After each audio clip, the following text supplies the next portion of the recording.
Yeah, that sounds great. First of all, how's your evening so far in Manhattan? Yeah, it's been good. I know it's morning time for you guys, so appreciate you guys getting up early. But yeah, it's been a long day, lots and lots of meetings. So you're catching me at the very end. So I apologize if I'm a little bit low energy. It's Tuesdays is the day that I have meetings from the time I wake up all the way till now, pretty much. Yeah, I mean that's totally fine for us. I mean, we don't want you to also like consume a lot of your energy. Of course, it's a busy day as well for you, so we totally understand that. We're gonna keep it like low profile and and chill at the same time. Sounds great. Also, Aaron Everhart of Draper Startup House is also joining us for our coffee chat. Aaron, can you hear us now? Yes, thank you. I had a problem with my mic. Okay, that's perfect. That's perfect. Are you in Singapore time right now, or are you in the United States? Actually, Vietnam time, which is 1 hour behind Singapore. Oh, okay, perfect. So that should be 7 a.m. for Vietnam time, or also 8 a.m. It's 7 o'clock. 7 o'clock. Yeah, I'll get my camera Wow. on in a minute. Just a second.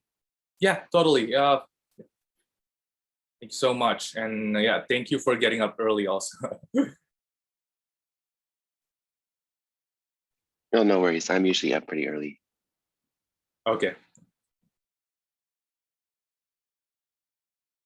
That's good. Early risers get their stuff done early.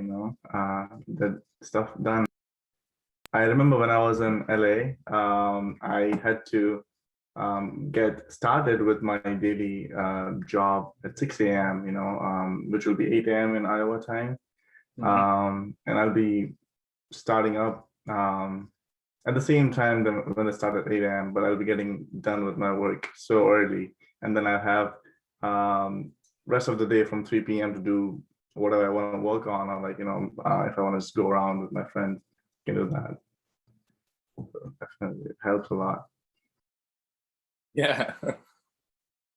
It's actually okay, let me introduce you actually my co-founder Arnav and to Ish especially Ayush Shah is one of my co-founders at Hiker School and he's actually in Midwest in Iowa, so he studied at Iowa State. We actually met at Iowa State, and now he works at Walmart in Iowa in Des Moines. Mhm. If you guys want some good corn, just hit me up any day. We have lots and lots to spare. We're gonna start with a simple so I have like a simple keynote like structure for Ish, so we're gonna start it like that. So to introduce more about Ish and also about his passions, let me share my screen. So yeah, thank you all for coming. My name is Derek David. I'm the co-founder and CEO of Hiker School. So most of you know me already. Some of you are students at Hiker School. Some of you are actually not. And but yeah, it's great to know each other. And today, morning in Asia and evening in Western time, it's glad to have Ish Baid in our coffee chat event. So Ish Baid is currently the CEO of Virtually. He used to work at Facebook as software engineer as well, and he is a computer science graduate of University of Michigan.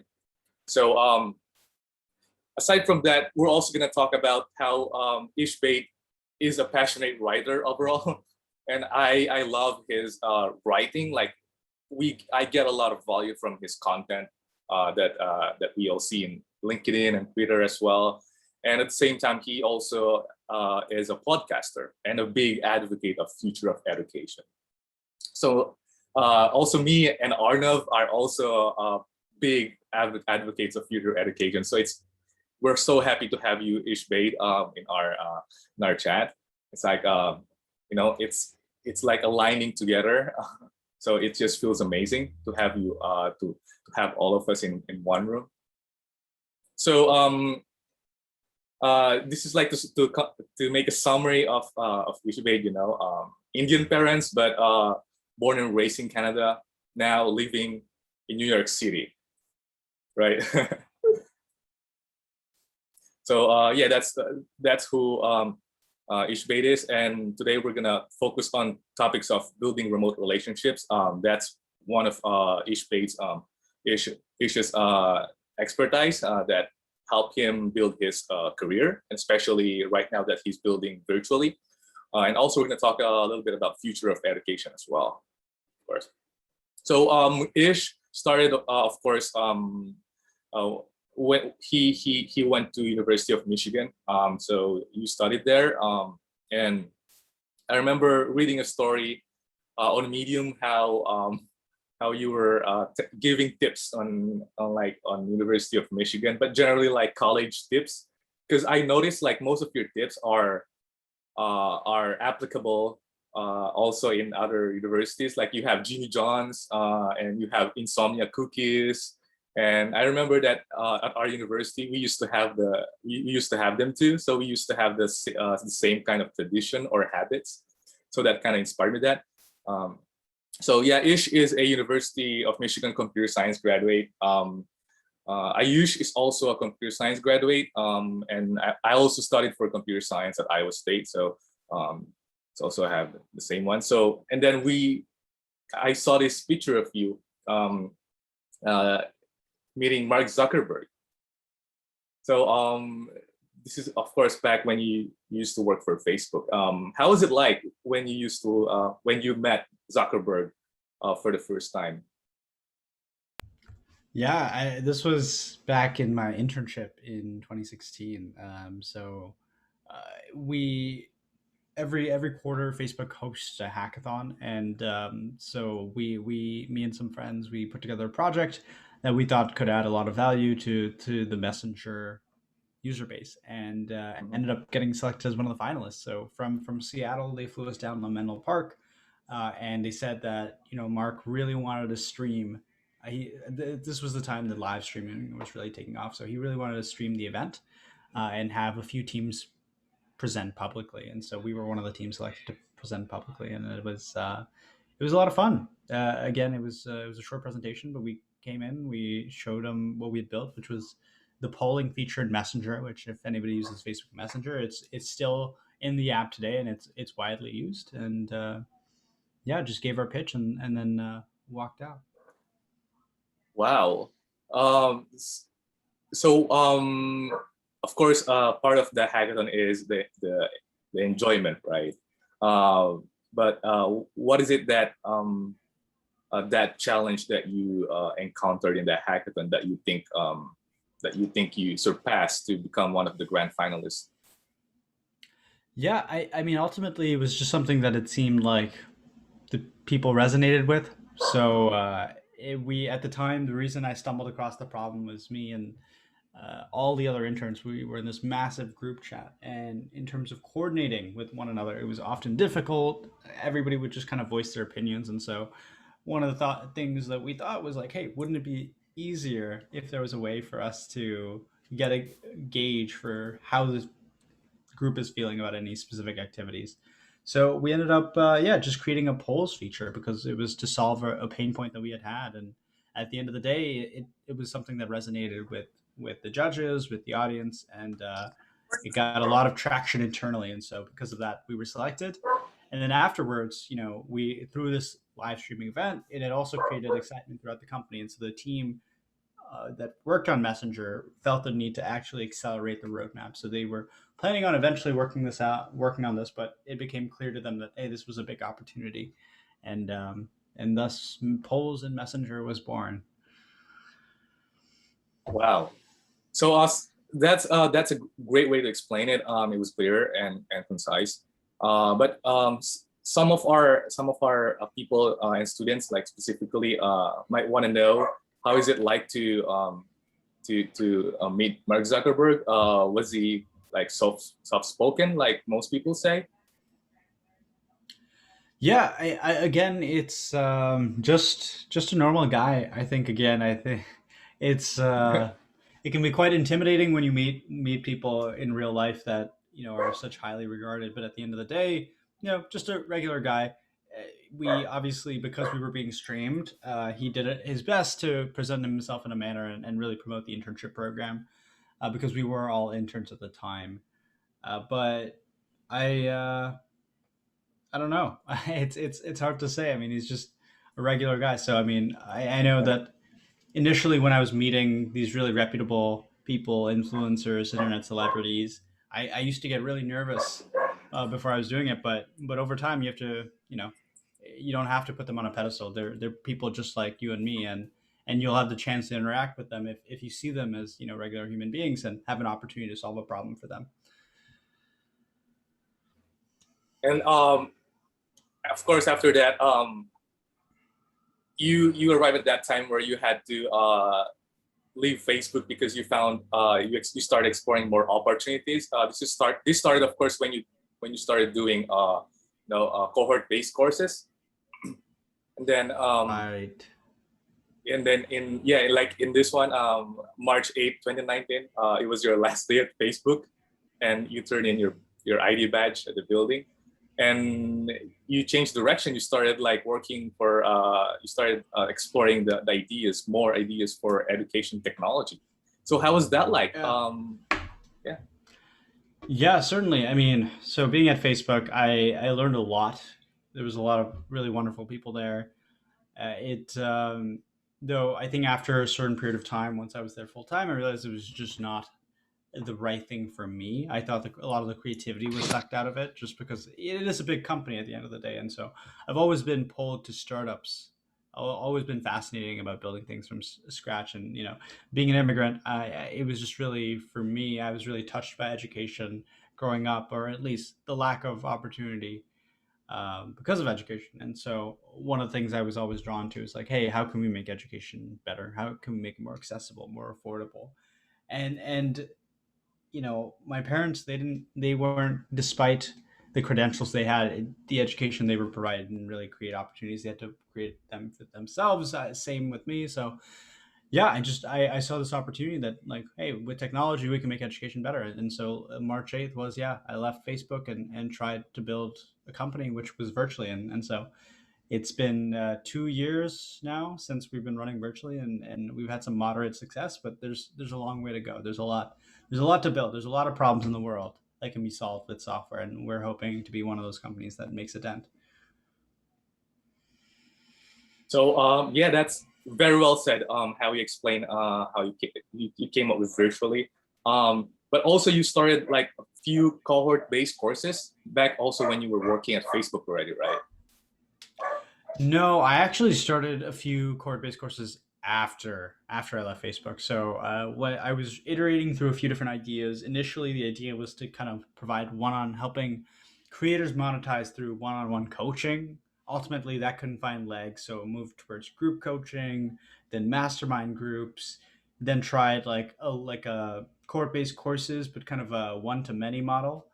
And then when we finally started doing, I think around a year after this, we started doing kind of small group court-based courses, and we really saw that work. That's when COVID was happening, and the opportunity just presented itself to really invest in the platform and the software. So uh, my experience with the court-based courses, yeah, it happened from the time I left at Facebook for a year. And then yeah, once we saw that court-based courses were just really the future, we wanted to start investing in the technology. So the first lines of code I probably wrote in July 2019 uh, for the current platform virtually. And when you start building virtually early on, uh, was it a different vision back then, like how it became right now? Did you started like as small back then, and you started seeing like virtually, of course, as you build through it, you started seeing its potential, and you started seeing that it could do more. Yeah, that's a great question. So I think the vision for us was always how do we make more education take place online, and from day one, I was like, okay, virtual education, learning virtually. So like I didn't spend that much time on the name, and the vision really largely has been the same. That's been our north star. Is my thesis was if you could move education online, you could make it 10 times more accessible and 100 times more affordable. And the reason for this is for a lot of people, geography is the barrier to learning. Right? In order to learn from the world experts, you have to go to them, and this is why universities can afford to charge so much. But if if that was no longer the case, if you could learn from the world experts without needing to geographically travel, what opportunity would that open up? And so the vision has been always the same, but the actual implementation has changed. And so, and I think this is the important thing about starting any company is that it's important to be mission oriented and focused on a problem, because if you focus on a problem, if the solution doesn't pan out, there's always another solution. There's another way to attempt it. But if you become solution oriented and the solution doesn't work out, then you don't have something to lean back on. So the vision, I wouldn't say has changed since day one. What has really changed is the implementation and all the different things we've tried to even get to this point and have the traction that we've had. So key takeaways become, of course, mission oriented. Since uh, once a particular solution doesn't work, you could start working on another solution, right? Like being flexible with the details, right? Exactly. And of course, what happens after is that of course, you got admitted to Y Combinator, and I even saw your Medium post. You were kind enough to share your Y Combinator application of virtually, and I learned a lot of things from it, and I actually shared it to with my other friends as well. So what was your like experience of Y Combinator? What is it that uh, changed virtually? What is it? How did it change virtually for the better? Yeah, absolutely. For those that might not know, Y Combinator is a 3 month startup accelerator. It was one of the ways that a lot of reputable companies got their start, like Airbnb, Reddit, Dropbox, Coinbase, DoorDash, Instacart. And so the idea is in exchange for 7% of your company, you get $150,000 of funding. And so uh, I left Facebook in March of 2019. I bootstrapped. That means I didn't raise any venture funding and just started building on some ideas. By November of 2019, I had raised our first pre-seed round about of $300,000 from a four capital. So I used some friends. I leveraged their networks to pitch some investors. Got somebody to invest, and then in just after COVID, almost a year after I'd raised that pre-seed round, we got admitted to YC, and so it was an incredible experience. I mean, you get funding, you get access to some of the best coaches and mentors in the world, and you get access to this community of some of the best entrepreneurs, and so it's exhilarating. And how did it actually impact the company? I mean, it really helped us question like underlying assumptions. It helped us learn how to iterate, which kind of markets to go after. It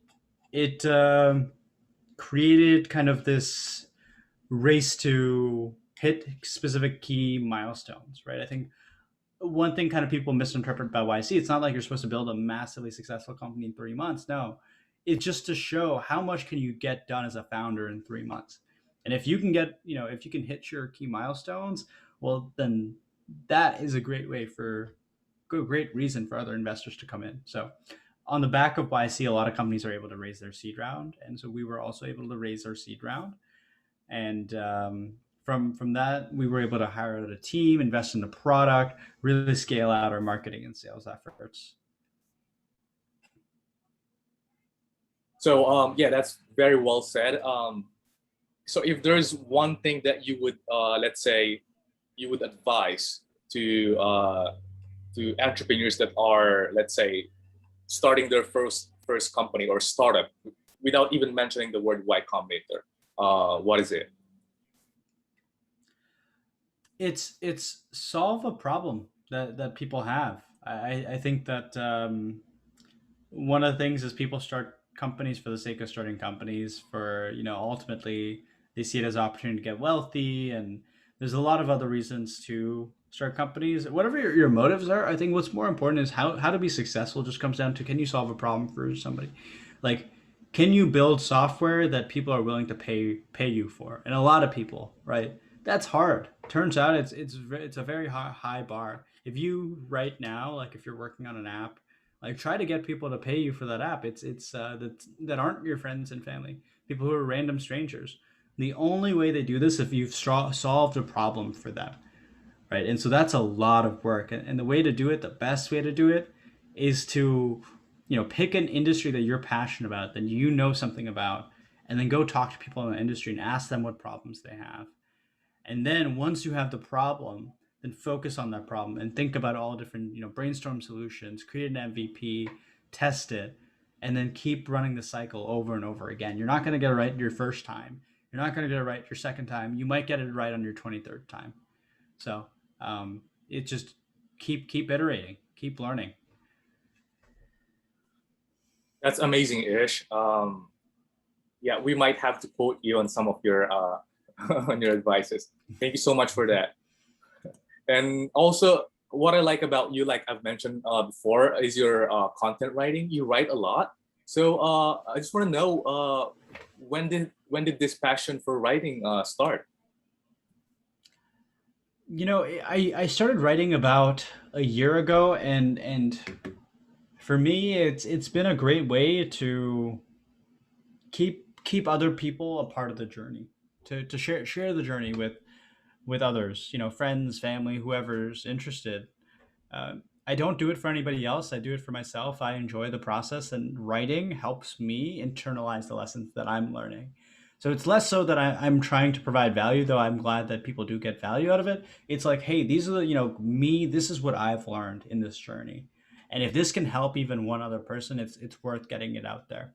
And so I continue to write, and when you write, one of the wonderful things that happens is it's great marketing. So you're able to, sales is when you go out and you find other people and you sell your product to them. That's sales. A lot of people follow sales. Marketing is the opposite, when you have people come to you, and that really happens through content. And so when you're putting out content, when you're building your brand, what happens is people come to you. And so for me, one of the big benefits of writing has been, it's brought employees to our door, it's brought investors to our door, it's brought new customers to the door. So that's been, one of the biggest value in writing online. And the great thing is you can meet just so many amazing people who have really similar, the most niche topics you can think. There's somebody else out there who is interested in that too, and the internet gets to connect us all. Awesome.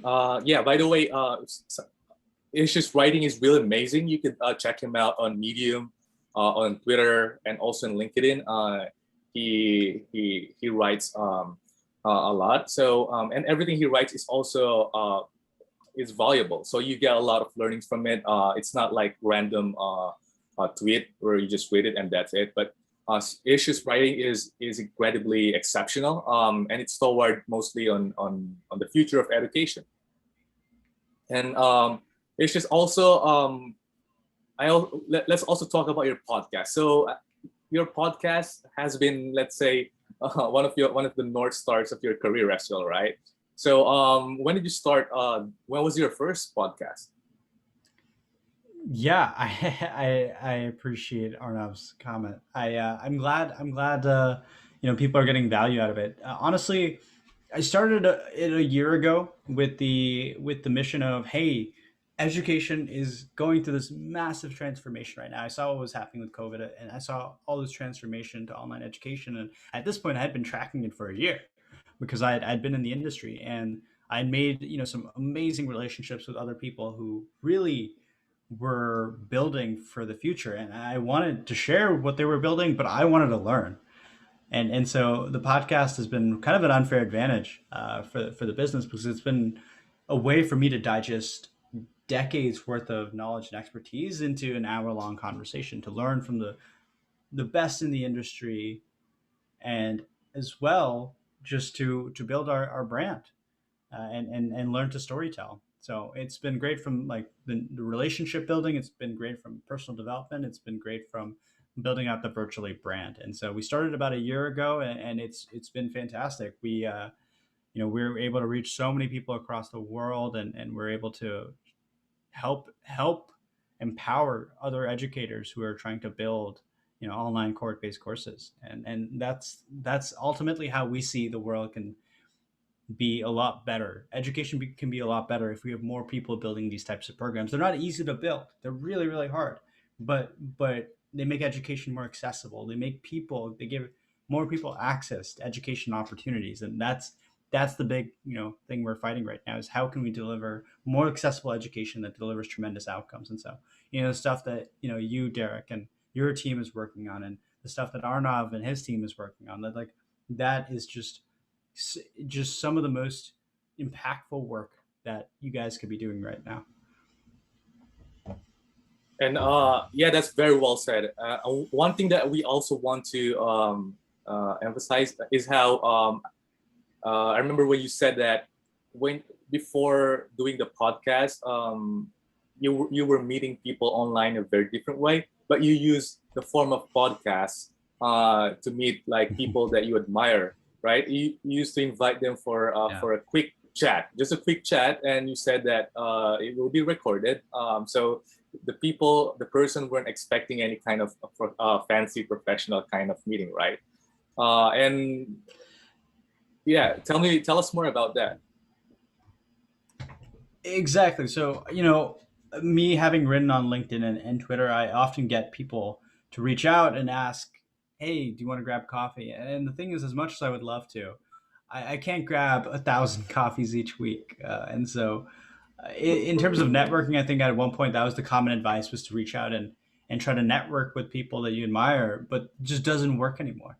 And so instead, I tried a different approach, which was, hey, I don't, I can't grab coffee with my role models, but what I can do is I can ask to share their story.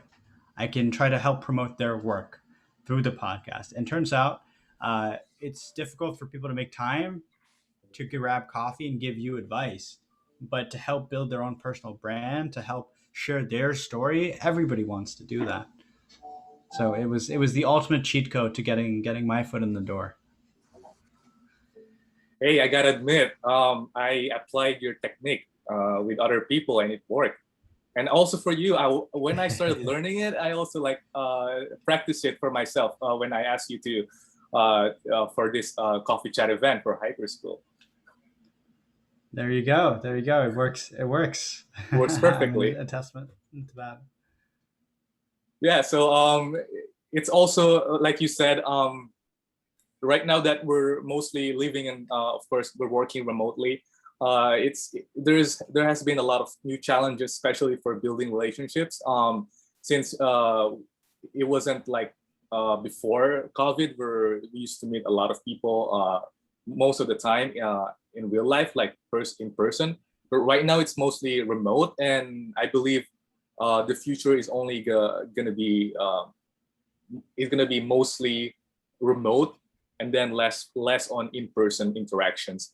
So what are your takeaways on that so far from your journey that you could share us about building genuine relationships online? Yeah, I think the best advice that I've received about this is like digging the well before you drink from it. And essentially, what that means is you don't you should be able to build relationships by just adding value to other people, right? Like if you go to everybody and say like, hey, I've got a great thing to sell you, right? It's not a great way to build a relationship. I think the best way relationships happen are pretty naturally. So go into the forums, the spaces where there's people who are interested in the topics that you are, and then try to add value to them. Try to solve problems for them. Try to give them feedback. Try to have a conversation. Try to ask them questions. Learn about their lives. That's the thing, is it's so much about the world right now is all about people selling themselves. But I think we need more people who are interested in others, right? And when you show genuine interest in other people, and you do favors for them with no asks in return, that is when kind of relationships start to form, and you'll start to see some relationships are stronger than others, and so you'll find ways to deepen them. You'll be able to schedule more time to talk with these people, do podcasts with them, work with them, collaborate with them. Will Mannon, who's one of the course managers at Forte Academy, we've never met in person yet. We've probably co-hosted, 30 plus live events together, right? Because we became friends online and we kept that partnership going. And it all just came from, not trying to sell, him something, but just adding value and just bonding over our shared interests. So if you want to build genuine relationships, I think you need to take a serious interest in other people and ensure that you're willing to, put in the work to building that relationship and providing them value.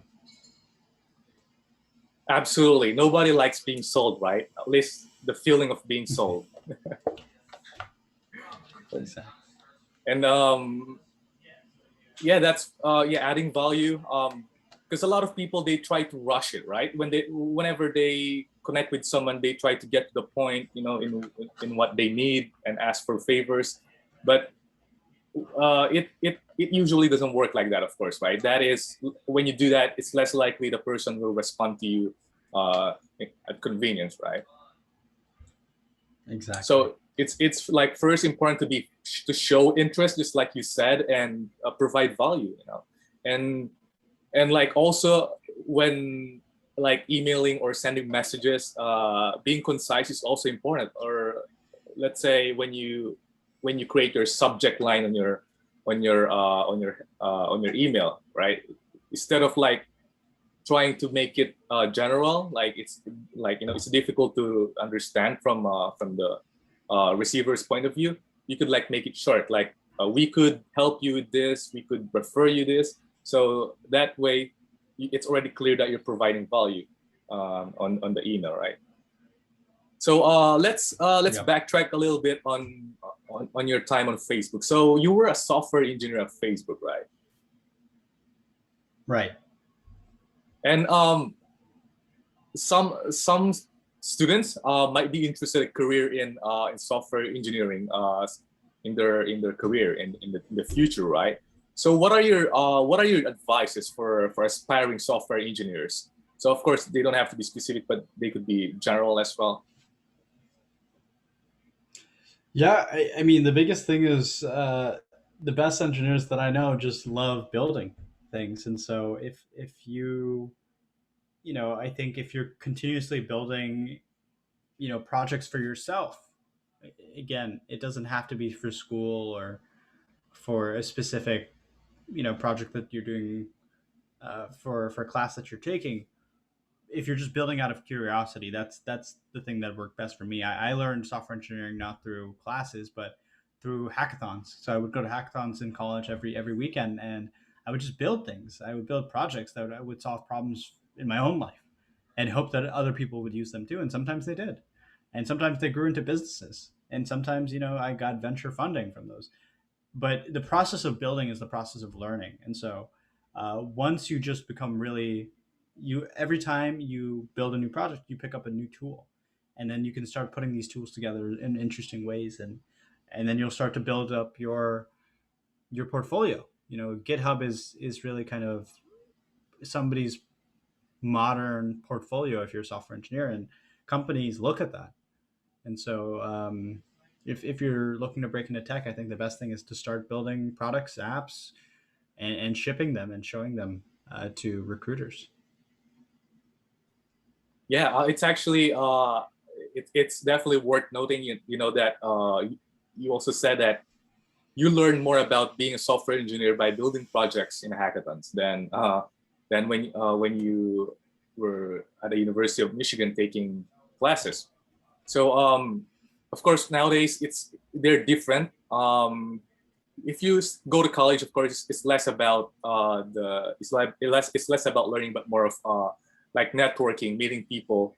That could be your future business partners, for instance, right? And if you want to learn, if you want to have the learning mentality, especially if you want to be a software engineer, software developer, an app developer, the best way to learn is to get involved in projects. So that's a great way to put it. Thank you so much for that. And yes, thank you. So right now we're just gonna have a sort of like short discussion about the future of education. Thank you for your sweet talk and also your advices for us, Ish. Um, the future of education. What a very interesting phrase, right? Every time you hear it, every time you say it, it makes you dream. It makes you wonder what's out there. Since the education is an industry that we've been trying to change, disrupt for the past decade, right? It started when Coursera uh, and other MOOCs like Udemy as well and EDX started like picking up traction. But now we have cohort-based programs. You know, you started a cohort-based course, and now we have cohort-based programs where, like you said, the difference between about the next wave of education in comparison to the previous wave of education is that this one it's more focused on the idea of calling, community, collaboration, right? And what do you think? What are your what motivates you to drive virtually forward, and especially that we're talking about a future of education? Yeah, totally. I mean, for me, it goes back to my immigrant experience. And so when my family moved to from India to North America, my parents were working three jobs. We had one car, and despite having masters in India, they they were working low level jobs. So my mom was bagging groceries, my dad was doing telesales, and so it was only through pure perseverance and will did they work their way up to what they're doing today. And so now my mom's a engineering manager at a healthcare IT company. My dad's a global head of marketing for a pharmaceutical company. And again, the credentials did not help them get there. And so I saw this as a first time. I also observed there was this other trend that was happening, which was the internet was causing industries to evolve so fast. What happens when that happens is a lot of the skills that you learn in college, they become very irrelevant. And to keep progressing in your career, you need to upskill and reskill. And the problem was universities just weren't able to keep up. And a lot of their college professors, they're great researchers and academics, but they don't have the skills to be able to help provide relevant industry knowledge. And so one thing that the trend we did see was these court-based programs, Lambda School, Alt MBA, Building a Second Brain. They were being taught by industry experts. They were teaching relevant content for within a fraction of the time. And so it was rapid reskilling. And I think what we're really seeing is the shift of this model where, originally it was like you go to college for 1 4 year period, and a lot of people think that's enough education for the entirety of their career, but that just doesn't work anymore. And we need to skill and we need to reskill and we need to upskill. And the best way to do that is through these lean programs that are being run by these experts. And so I think that is the vision that keeps me excited, and that's why we keep building. So, what do you think will happen? What's the next wave after cohort-based programs? Do you already foresee it? I'm not sure. I think we'll continue to see the virtual education adopt. Uh, I think that'll really catch on. I think it'll be really interesting to see essentially who are these educators and what background they come from, right? I think a lot of them will come from obviously industry. Some of them will come from professors who've retired from college or have decided to go out on their own. But what comes after that, it's very unclear. I mean, like I think a lot of these trends, it's like these trends are like hills, and until you cross the hill, you can't see what's next. And so uh, I really just can't speculate. All I know is that we've got this huge kind of mountain to climb just to get education more decentralized and more personalized. Once we can do that, it'll become very clear what the next big hurdle is. It could be regulatory, it could be internet or just technological constraints. But my thesis is that decentralization, personalization are the biggest hurdles right now that we need to solve.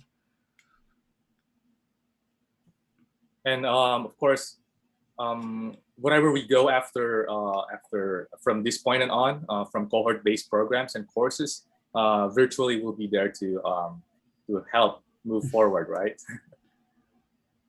we're trying our best. I mean, there's a lot going on in the industry, so we're trying to see where we can provide value. That's yeah, that's great to hear. We're all excited about the future of education. It's long overdue. That's one way to see it, right? A lot of students pay hundreds of thousands of dollars for just to meet people. I mean, network, meet your dates, your future wife, future business partners. But when it comes to learning, we have to like, condense to the ideas of cohort-based programs. We have to, find a way to make them stand out because, of course, you learn less by going to college, and nowadays you learn more by using online resources, and you learn a lot more when you participate in cohort-based programs because you have the community, you have the calling, you feel like you belong to the group, right? And that feels like I like to call it cult-based programs. So it's like how every cult has their own mission. So every cohort-based programs has their own kind of mission as well. One is focused on web development software. Some in app, some in writing. So in a way, it's also a cult-based learning programs. No, you got it. You nailed it. I think the community. Most people will come for the content, but they'll stay for the community. Yes, yes. And one of our students, like a few days ago, actually was last week. He said that he doesn't like going to school, but hiker school is an exception. So the fact that we're making going to school exciting again, that every student is excited for every session every day. So that's also an amazing to hear, because it keeps us moving forward as well. And in a way, Yeah. it's No, I love that. Thank you. I think that was the difference between going to school and this sessions we have is going to school. They just took out the fun part out of it and threw it away, and then all that was left was just like sitting there watching the professor, speaking his theories and lessons, and getting over with the class and just going home. There was at least when I studied in my high school and stuff, there was not much collaboration. Maybe there were projects, but like not that active, like not that many or not that active, So I think that mainly what lagged and still lacks, I think, in some parts of our physical education. And I think this collaborative education that we are doing right now in session based solves that issue.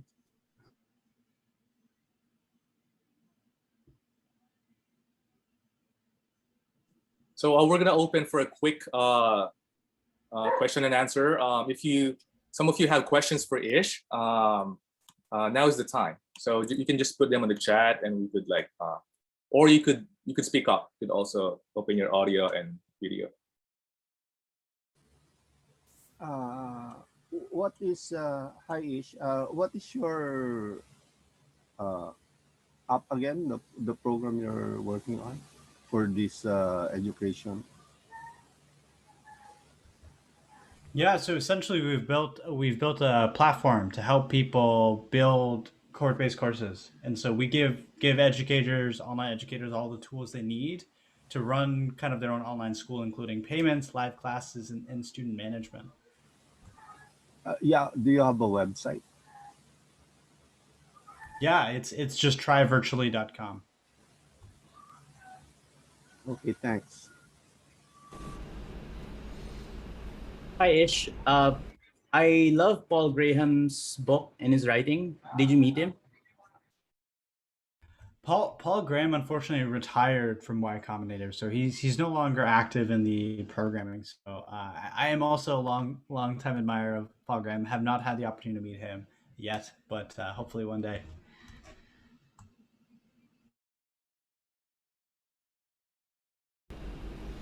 I got a question for you, Ish. When we're teaching in the classroom, one of the important parts of the experience is the theatrics. The front of the classroom is the stage, and the teachers are gesturing and walking up and down the aisle. Plus, when teachers do breakout groups and rooms, they're walking around monitoring.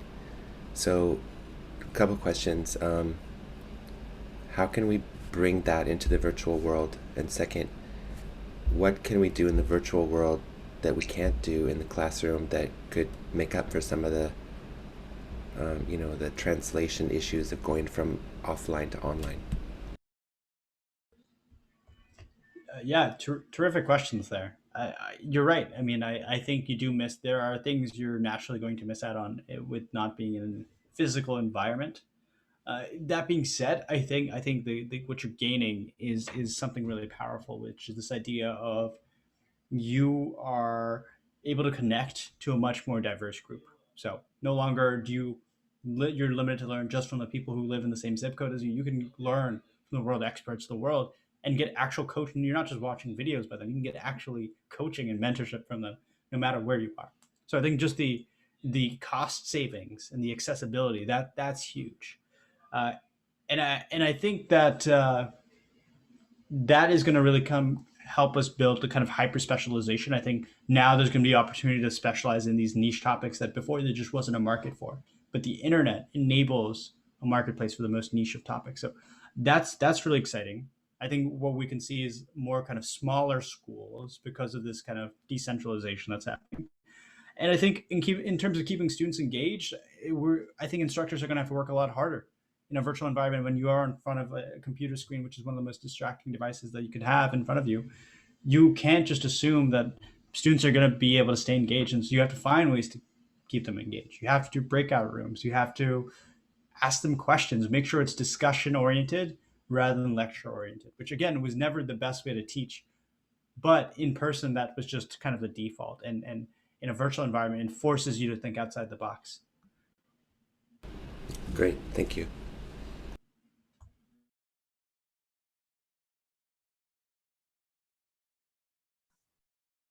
Awesome. Any other questions? So before we wrap up our coffee chat with Ish.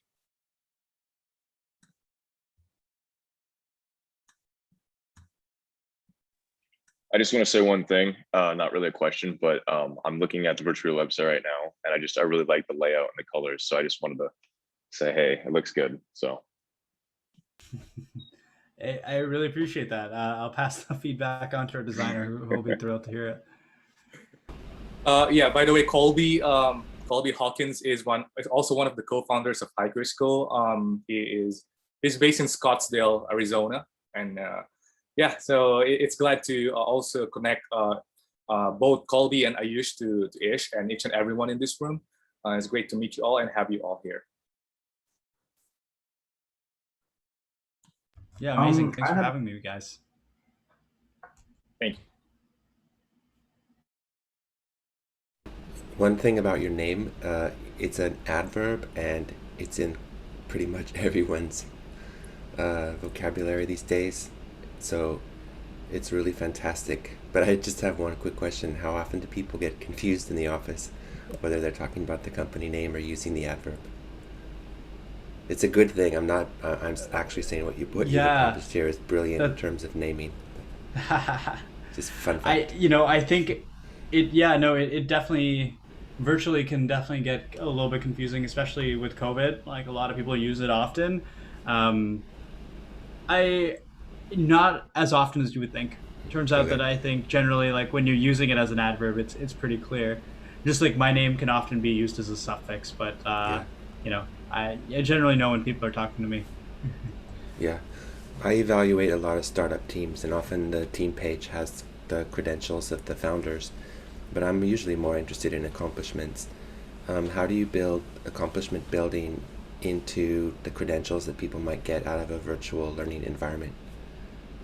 You mentioned like projects, and you mentioned how the educator can turn it from a lecture into something more engaging, but how can we have the output be both a credential and an accomplishment?